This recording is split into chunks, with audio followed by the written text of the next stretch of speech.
Hello, everyone, and welcome to Wedding Season! It's me, Chelsea Fagan. You know who I am, founder and CEO of The Financial Diet, whatever. This is Ashley C. Ford.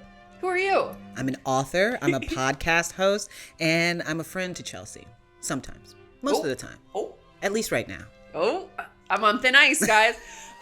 No, some of you guys, well, a lot of you probably know Ashley from her writing. But if you haven't seen it, she was also the guest on one of my favorite and many of your favorite episodes of The Financial Confessions. We talked all about growing up poor and childhood, I don't want to say, let's say it, childhood trauma. Yep. And, just sort of navigating life as someone who is very used to only, scraping by barely financially and then suddenly can save a little money and the havoc that can wreak on adult brains. But to Ashley's somewhat cheekily phrased point, we are good friends, and Ashley is actually in town in New York City because last night she co-hosted my New York City book launch for my second romance novel. And on the topic of romance, we thought that it would be kind of a sleigh to do this little mini series for the summer. Because as we can see, summer is ramping up, despite the fact that, we're both dressed for a brisk October day. It's like day 50 of rain here in New York City. Although yesterday we did get sun. I had to go up into the storage closet to get a sweater. That was depressing. But summer is upon us. And with summer comes wedding season. And with wedding season comes a lot of financial nonsense. So in this 4-part show, we're going to be talking about wedding culture, bachelorette culture, the wedding industrial complex, how out of control the finances of it all have gotten. We have stories from you guys. We have stories from our own team. We have stories from the internet. There's a lot to talk about. Are you excited? I'm very excited. I'm very excited. But before we get into it, I just want to say a quick thank you to the sponsor of our entire wedding season mini-series, Monarch. Because this show may be all about the drama that can come with holy matrimony, but if there's one relationship in this life that should remain as drama-free as possible, it is the one you have with your own finances. And your budgeting routine does not have to be a source of stress, because in many cases, all you really need are the right tools. I personally recommend using Monarch to manage your money. I have been using it myself. I really love the app. And you can use it for so many things beyond just everyday budgeting. Monarch is great for budgeting, setting goals, and actually understanding where your money's going. And you don't even have to take my word for it, because the Wall Street Journal just named Monarch the best budgeting app, and it was named the best Mint replacement by Forbes, which personally speaks to me because, as many of you may know, I was a longtime Mint Power user, RIP Mint, gone but not forgotten. Pouring one out for Mint. But anyway, Monarch is truly a fantastic replacement for Mint and just a wonderful app overall. And even better, there's no ads, no selling your financial data to third parties, no premium-only upsells, just a clean, secure app that makes managing money feel way less overwhelming and actually kind of fun. And just in time for wedding season with Monarch for couples, you and your partner can create a shared view of your finances, track progress together, and make your money dates a breeze.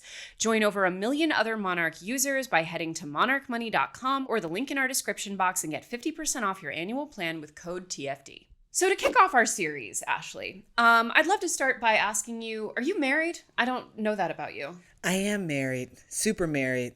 Love my husband a lot. But marriage is one of those things that I tell people all the time is not an accomplishment. It's just something you did. It's literally just a party. It's just a party. Quite famously just a party. Marriage is not, but a wedding is quite famously just a party. Yes. Tell me about your wedding. My wedding, well, let me start here. I, as you know, am a pretty type B person, and I was a pretty type B bride. And when I say that, what I really mean is that I handed my wedding over to someone else who loves me and essentially said, can you help make this come true? And she did. And Kelly and I knew going in that we were having the wedding for our friends and family, that we would have just gone to the courthouse and gotten married, but we wanted to have a party with our friends and family. So we were very clear on that. We were clear on the fact that we didn't want to go into debt for it. And we were clear on the fact that it had to be in Fort Wayne, Indiana, which really worked out for me. Center of the universe, that's Fort Wayne. Center of the universe. Death place of Johnny Appleseed. Death place of Johnny Appleseed. What a superlative. It's funny, you and I didn't really become close like that until after both of us were married. Yeah. But knowing you and knowing your husband, I feel like I can so clearly picture the kind of wedding you might have had. Am I right in assuming that it was not like a very big wedding?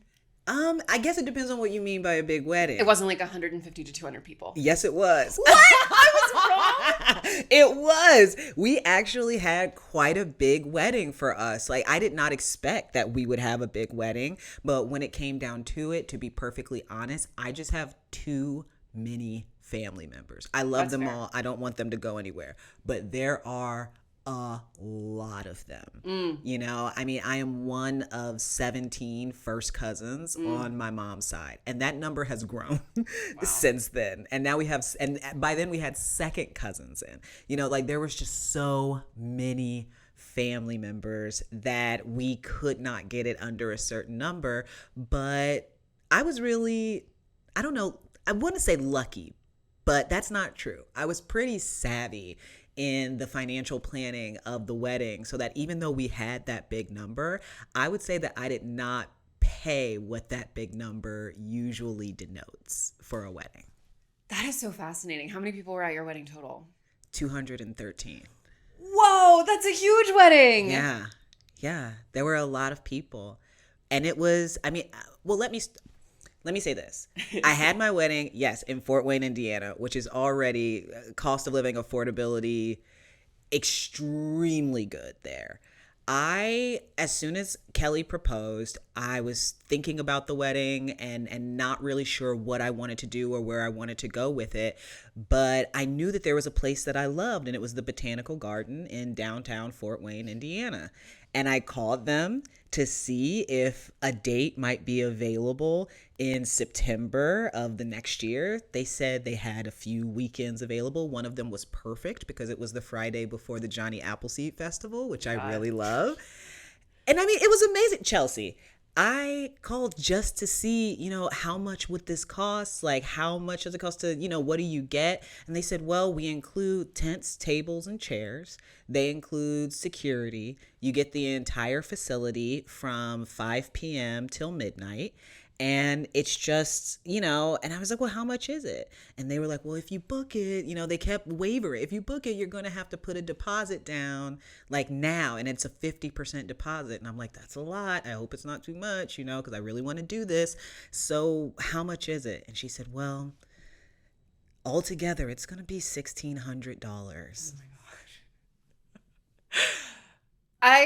First of all, we should point out that our diva behind the counter is a fellow Hoosier. Yes. And when we heard the Botanical Garden in Fort Wayne, we got a silent celebration behind the camera, a popular destination. It's a beautiful place. I must say, now with the added context that your wedding took place within a 30-mile radius of 90% of your loved ones and also cost $1,600, yeah, I could see having a 213-person wedding. It was like, why not? Why not? But what's interesting about wedding culture now is that many people would have a 213-person wedding, but at a resort in fucking Mexico or something. That would have been out of the question for not even a question.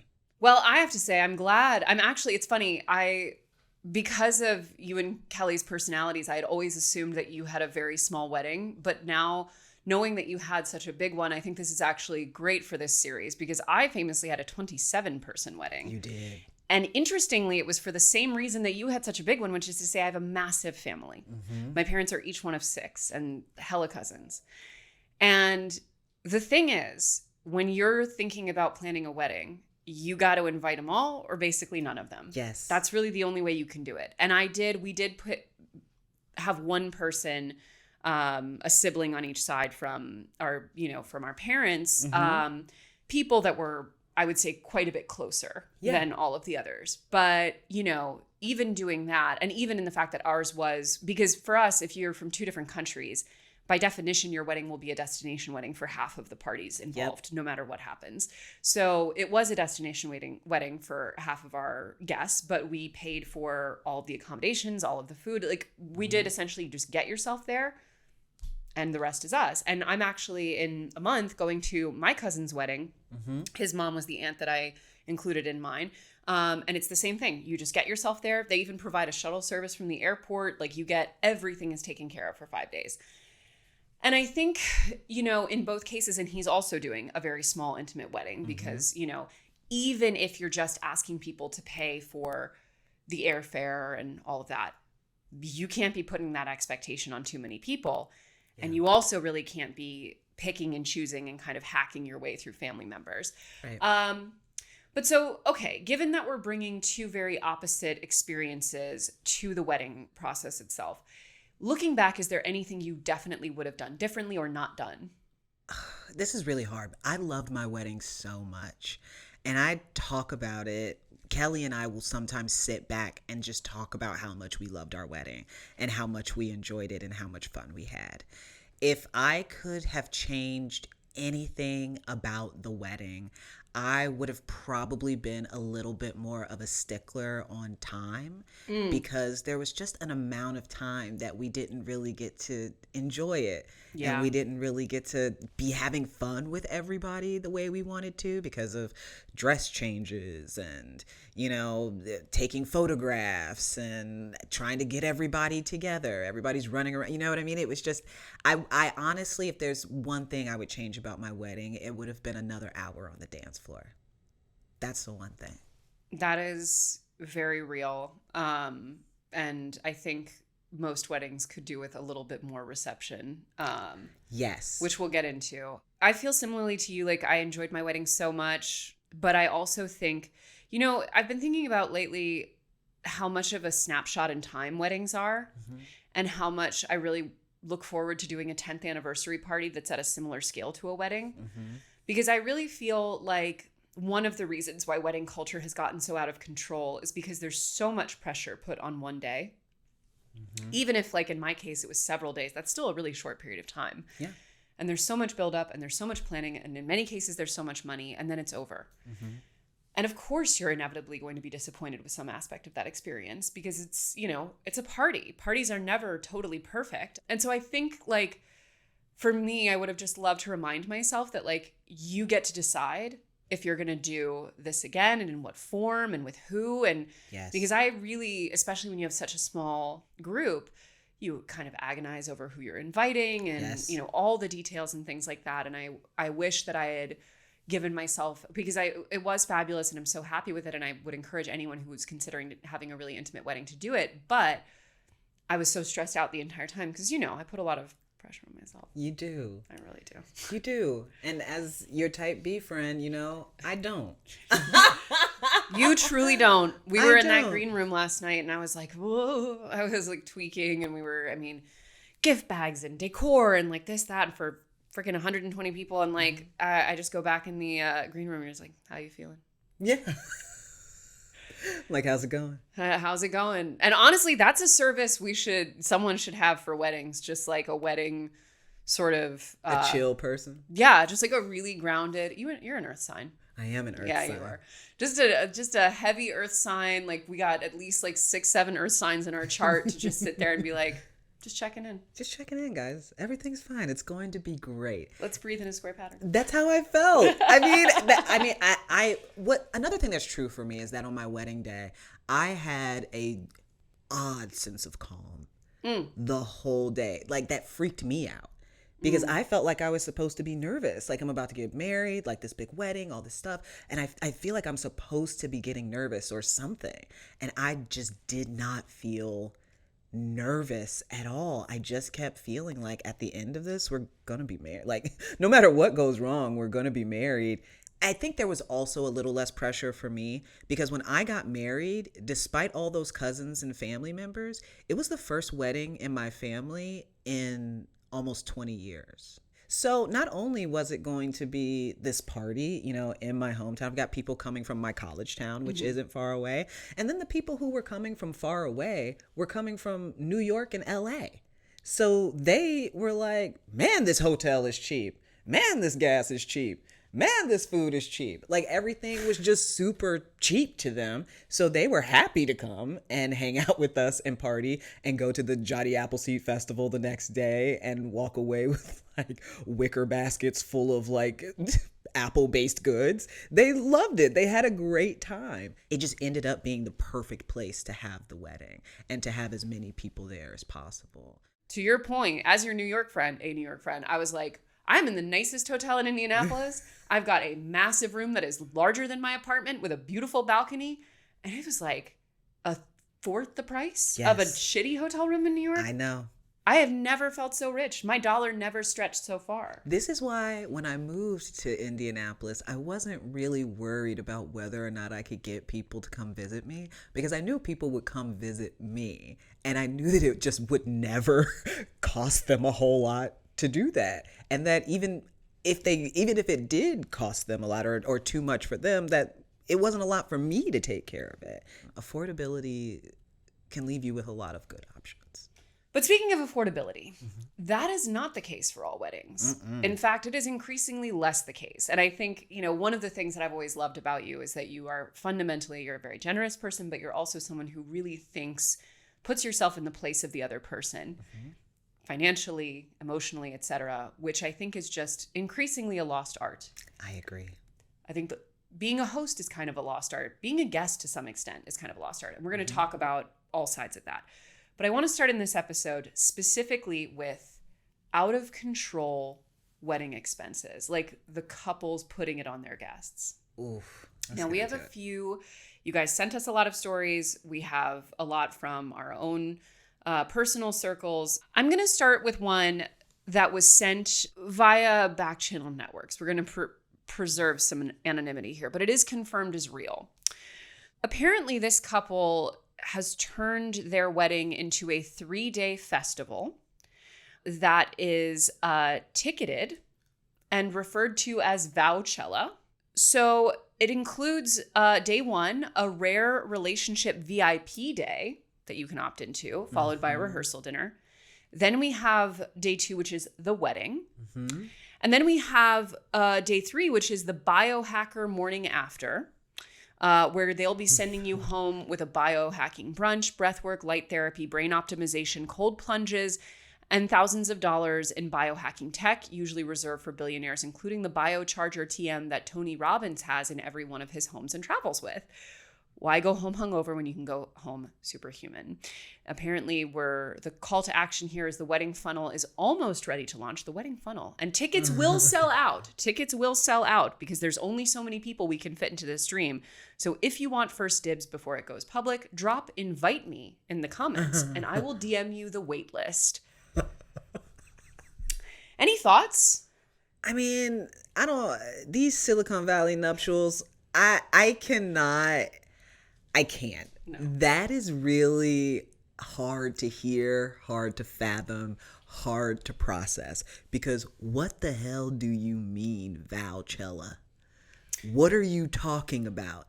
And I don't think, I'm going to say I wouldn't have friends like this. I don't think that these people would be in my life already.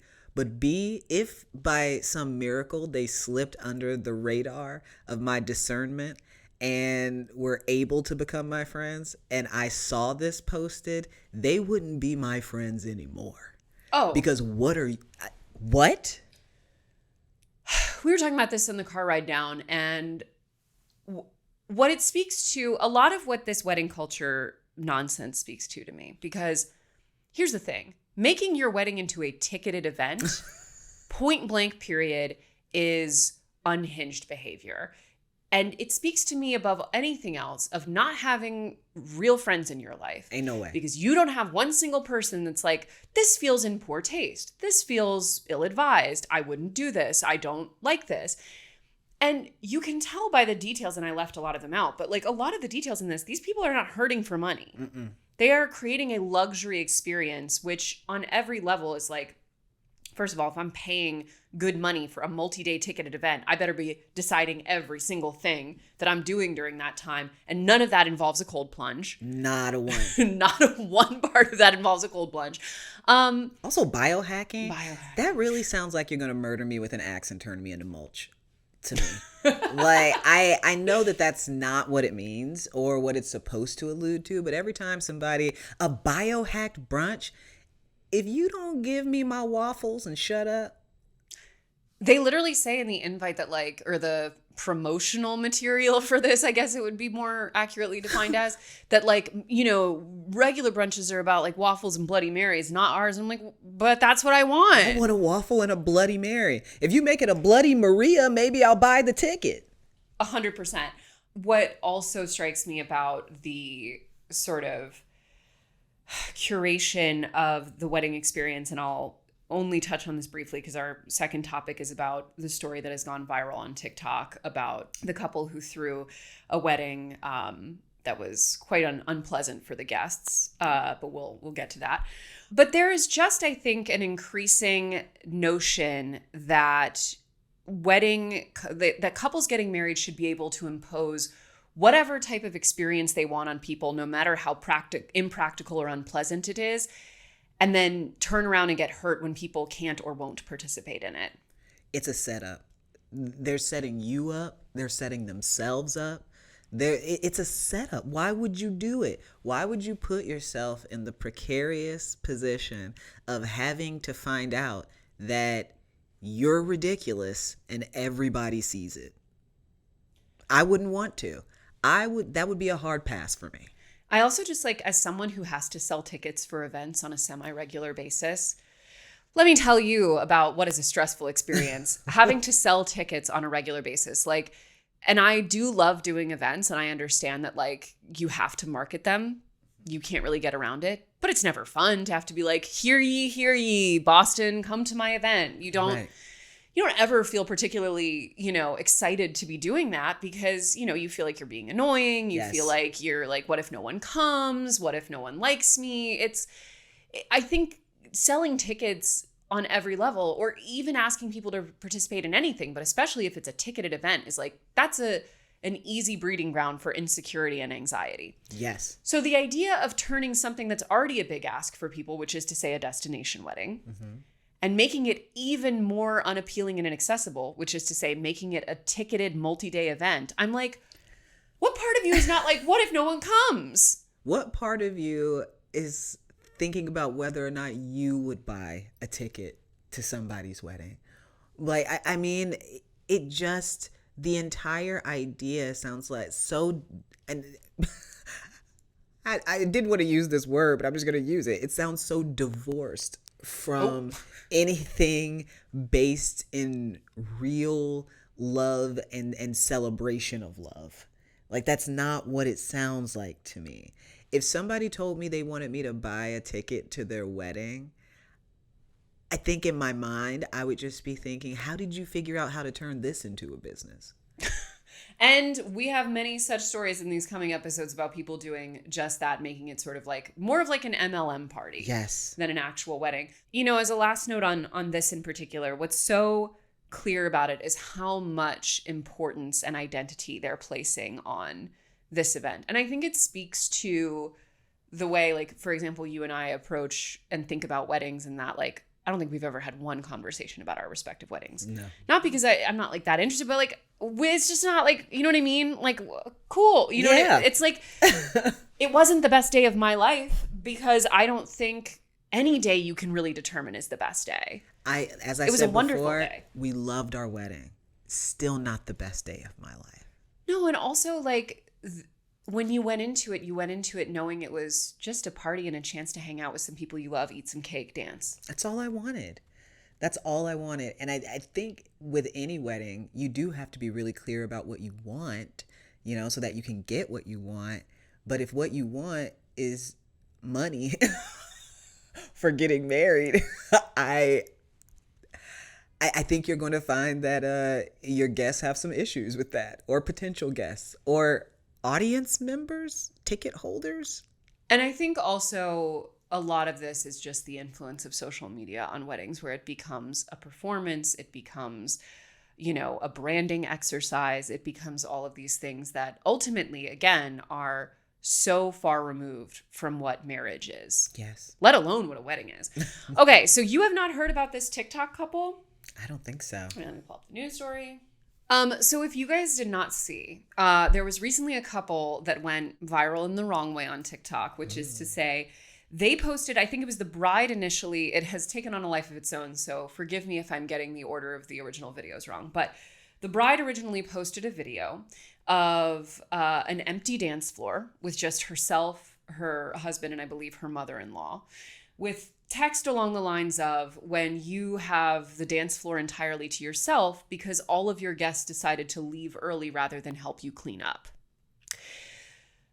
So what was unveiled in this sort of, I guess, viral storm on TikTok that then led to more investigation and explanation. So we have a couple who had a destination wedding in the middle of the week with no alcohol, with a 1-hour reception. And there was a note on the invitation that guests were asked to stay after to clean up the reception hall. I assume to save on labor costs. And this sparked an enormous debate with many warring factions. There were people who took offense to, I think, every part of it. Then there were people whose position was, it's their wedding, they can do whatever they want. I have my thoughts, but what are yours on this? My first thought was, you can get people to help you clean up if you communicate with them in advance and say, hey, we're trying to save money on the wedding, and it would really help if after the reception our guests would help us clean up. We will plan, like to have some people do this, some people do that. We'll get this done like really quickly if we all pitch in, and then we'll be free to enjoy the rest of our trip before returning home. You can have that conversation with people. I think a lot of times the problem with a story like that is a lack of communication and an entitlement and expectation to other people's time and labor to save you time, labor, or resources of some kind. Yes, it is their wedding and they can do whatever they want, but so can their guests. I fear I may diverge from you on this one. I'm okay. We're going to it's a Viennese salon in here. We're having a spirited debate. I think a guest should never be put to work, generally speaking, but particularly if they flew themselves out to go celebrate your day, you couldn't even let them have a beer. And you gave them an hour on the dance floor. Oh, that lack of alcohol is really messing with me. Okay, this was like such a debate on social media because people are like, you're allowed to like not have alcohol at your wedding if you don't want to. And I agree with that. I agree with that. Some people are Mormon. Some people are Mormon. Some people are Muslim. Some people, there's all kinds of people. But I do think that one of the things that gets missed from this conversation, because again, the truth is always two things. You can do whatever you want, but so can your guests, as you said. And it's one thing if you're getting married in a culture where the vast majority of people attending your wedding are not expecting to drink alcohol or have any desire to. It's quite another if you personally don't want to and or can't afford to have that, but most of the other people would expect to have a drink or two at your wedding. Yeah. Then you're creating a situation in which because to me, ultimately, you don't have to have a party at all, right? No. You certainly don't have to ask 50, 100, 150 people to take vacation time and come fly to have a party with you. You don't. If you're having a party, in my view, a good party of any kind is more about the guest's experience than it is about the host. Yeah. I think you, of course, want to do things on your own terms. You want to make sure that, you're honoring yourself and you're being true to yourself. But I think it's also the gracious thing to do in exchange for the real effort that people have put forward to celebrate you and your day, to say, how can I make their day nice? And everything that we have listed out here is just shows such a fundamental disrespect for the guests and the guests' experience. Yeah. And to me, that sums up so much of what is wrong in our current culture. I agree. I think my point really is that if you have needs with help with anything, that's a conversation you have before you put people in a position to feel beholden without having been able to feel like they were making a choice. Right. You know what I mean? Like, because there are people right now I think of that if they were getting married and, they were like, well, we really want to do the destination thing, but we're going to be there on like a Thursday or like a Wednesday and having our wedding. And, we have this, and this. We'd really like to do this. Could you help? I know personally, I would probably be like, yeah, I'd love to help. I want to help. But I also know that the more practical part of me would be like, are you sure this is how you want to do your wedding? Why not have a smaller wedding? Why not have a wedding that didn't require so many people to fly out in the first place? Why not have it even on a weekend so that people had more free time? I think that's when you get into that selfishness you're talking about, where the focus is really not on the guest and the focus is on the experience, perhaps a fantasy experience that the bride and groom, or the bride and the bride, the groom and the groom, whoever feel like they want to have or they're going to have. They get that vision in their head and think we're going to make it happen by any means. It's messed up when your guests are the means. There was a Kickstarter debacle a couple years ago of a couple that was kickstarting their dream Disney wedding and then repeatedly berating their social media followers, friends, family for not contributing enough to their dream Disney wedding. And I mean, listen, you add a Disney adult into this brew where it's the level noxious of intensity. Fumes are wafting off it. But I do think, though, that like all of these stories, because again, like you're allowed to have the world's shittiest wedding. Yes. You're allowed to have a wedding that does nothing but inconvenience people, because, I would bet you any amount of money that 100 whatever people who left that reception early and did not stick around to clean up, you know where they probably were? The bar.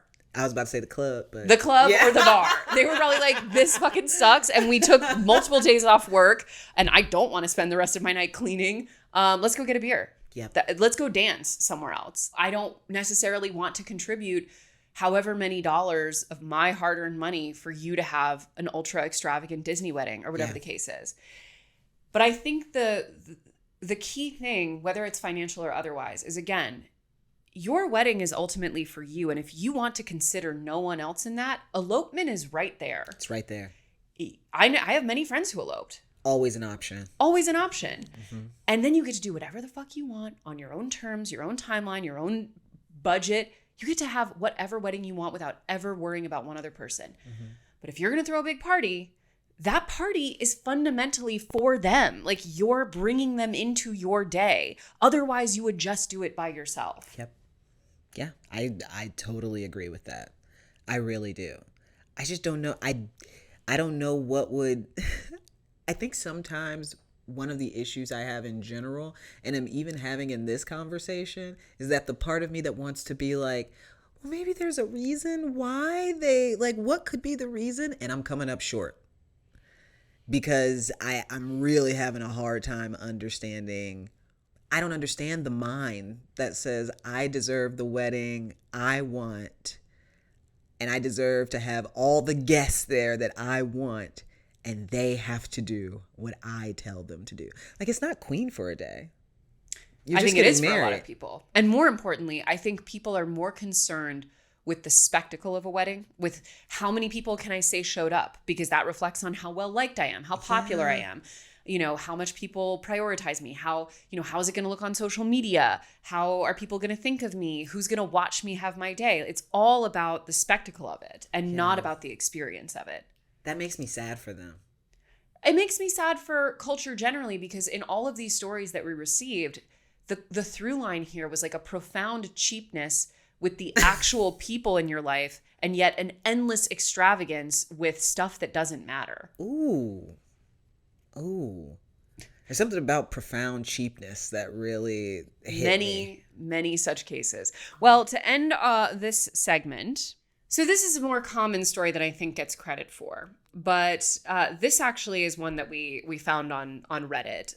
We'll link you to the whole thread. But bride will no longer speak to me because I cannot afford her destination wedding. Essentially the title. Further information is the bride is my cousin, and I was asked to be a bridesmaid and my daughter to be the flower girl. Wedding is in August in a different country, at least 6 hours flight. I told her in January that we can't afford to go. I'm a single parent working in school full time. If I went, I would have to put pretty much everything on a credit card. The cost of just the travel and hotel would be nearly $2,000, never mind all the little expenses like food, shoes, hair, etc., and then the bachelorette party. There are several other family members who also cannot attend, and yet she is only not speaking to me. She's also uninvited me from the bridal shower. This has changed our family completely. We were all pretty close with each other. And also I feel really insecure and bad about myself because it feels like I'm being judged for where I'm at in life right now. Maybe I'm just overthinking this. Are people really affording spending this kind of money on a wedding? I just feel like I would never ask the same of others, and certainly not punish someone for not being able to attend for any reason. You can't do your cousins like that. You can't do anyone like that. But you especially can't do your cousins like that. We don't play that. That makes me really upset because everybody who I asked to be a bridesmaid in my wedding, which was just my sister, my best friend who's been my best friend since I was 14, my husband's sister, my sister-in-law, and my goddaughter. Those were my bridesmaids. I was very clear. I only wanted so many people up there, and I wanted it to be very specific because those people were so important to me. If any one of them had not had enough gas to put in her car, had not had enough money to get the bridesmaid's dress, had not been able to get their hair done, get their makeup, whatever it is, if any one of them had had an issue, I would have come up out of my pocket. Of course. Because obviously. it was so important for me to have them there. So the idea that somebody not being able to afford it would not only prompt me to try to help out, but actually prompt me into being angry with them, that's so hard to fathom. How do you put this day, this moment, really just a moment, how do you put the cost of that, not even the day, just the cost of it, above a relationship with anybody? I just can't imagine that. This is such a common thing, though. This is such a common thing of people being alienated for not being able to afford to be in someone else's big day in any capacity. Wow. And I think it really speaks to what we were talking about last time, which is the fact that it's more about what it looks like than the actual experience or what it means for the other person. Because the only way you would get really angry at someone for that, because you must know rationally that that's a disappointment for them. Yes. You must know that they would love to be able to afford it and that they'll be sad to miss out on it. So the only way that that's like a cause to punish them is if you feel like they're somehow doing it to you. Yes. And why would that be a problem? Well, because then you're down a bridesmaid. Then you have someone who didn't show up. Then the photos don't look the way you want them. Then the people aren't tagged on social media. It's so self-centered. And I also think I've just made a rule in my head because I'm so sick of this. If you're having a destination wedding, you should pay for people's accommodations. You think so? I think you have to. Or expect it to be a really small wedding and only have a very limited number of people there. Because the number of people in my life, and just this past year alone, who said something like, I'm expected to go to a destination wedding in fucking Portugal or whatever, just the actual flights and hotels, not counting any other etc., not counting a wedding registry, which I don't believe you should have if people are flying to go see you, not counting anything else, not counting the outfits, not counting the food, $5,000+ for a couple. Who can afford that? Not the average person can afford to just pony up $5,000 for somebody else's wedding. No. The answer is no. The answer is no. So not that, we were asked specifically, but if I were in the room with that person, I would tell them, your cousin fucking sucks. She sucks. And you need to make peace with it's not, you're definitely not the asshole. But on top of that, your cousin has shown her cards in the most major way possible. Now you know. She's a bad cousin. She's a bad cousin. And possibly just like a bad person. It's the vibe it's giving. Well, anyway, speaking of charging people exorbitant amounts of money for things that are not worth it, next episode is going to be all about bachelorettes and bridal showers. And we got quite a few things to talk about on that one. So we will see you back here next week on Wedding Season. Bye, guys.